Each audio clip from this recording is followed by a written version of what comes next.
જામનગરમાં વધુ એક સાયબર ફ્રોડ ગુનાનો ભેદ ઉકેલાયો। વોટ્સએપના માધ્યમથી વેપારીનો સંપર્ક કરી આરોપીએ કરી હતી લાખોની ઠગાઈ। ડિહાઇડ્રેટ ઓનિયન માલની ખરીદી કરી ₹16,51,650ની કરાઈ હતી છેતરપિંડી।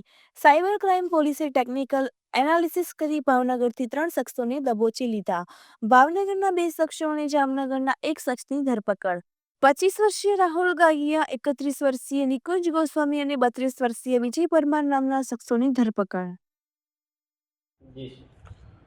રાજકોટ રેન્જ વડા અશોક કુમાર યાદવ સાહેબ દ્વારા ઓનલાઈન ઠગાઈ કરતા આરોપીઓને ગુના કરતા પકડવા તેમજ તેવા આરોપીઓને વધુમાં વધુ પકડી સજા થાય તેવા સૂચનના આધારે એસપી શ્રી પ્રેમસિંહ ડેલી સાહેબના માર્ગદર્શન હેઠળ સાયબર ક્રાઇમની ટીમ દ્વારા એક ફરિયાદને ધ્યાનમાં લઈ જેમાં હકીકત એવી હતી કે આરોપીઓ દ્વારા એક સિગ્મા એન્ટરપ્રાઇઝ નામની વેપારી પેઢી બનાવી અને ઓનલાઈન વેપારી પેઢી દ્વારા ફરિયાદીશ્રીની ઓશિયનિક ફૂડ લિમિટેડ પેઢી પાસેથી ડિહાઇડ્રેટ ઓનિયન ખરીદની ટોટલ 16,51,000નું ખરીદ કરેલ, જે ખરીદ કરી અને આરોપીઓ દ્વારા છેતરપિંડી કરેલ અને પૈસા નહીં ચૂકવેલ, જે અનુસંધાને સાયબર ક્રાઇમની અંદર ગુનો દાખલ થયેલ।